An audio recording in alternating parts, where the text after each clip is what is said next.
kutoka kwa brother Pasha. Wewe Pasha yuko hapo na mtagi hapo chini. Nimebaki mwenyewe. Mtagi hapo chini, akaunti yake na itagi hapo chini. Yeah. Bwana vipi huko kwenu? Bei gani mafuta? Watu wa Alphard, watu wa Benzi, watu wa Harrier yamefika shingapi? Watu sisi bado tunaona yako vile vile. Acha kunyeshe tuone kunako vuja.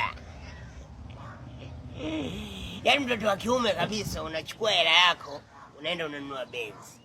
Unaambiwa ndugu yangu, magari yananyonya mafuta ndugu yangu. Unasema bwana mimi nataka utofauti, mademu wanipende. Wewe kuna vita inaweza ikatokea ndugu yangu, mafuta yakapotea, amna bana. Benzi sasa utaifunga gesi. Au BM, au Harrier. Mtoto wa kiume usiende kununua Alphard na kula mafuta. Niache. Mimi siwezi kununua kigari kama cha Juma. Sasa tumepata safari ya kwenda wapi? Watuende wapi ambako unaenda misieni? Yaani wewe una Harrier, una BM, una Benz. Wapi ambapo upo mimi nije? Au wapi ulipofika mimi sijafika?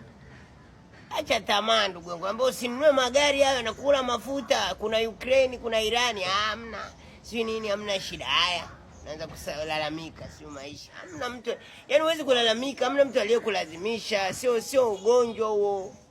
Mnabaki mnayafunika ndani. Mnafunika na maturubai, wengine hawatembei. Yaani sasa hivi watu hawaendeshi magari. Kuna jamaa wangu namuona na gari kila siku ana request kwa sababu ya wesi. Unaona mabenzi yananusa. Maybach.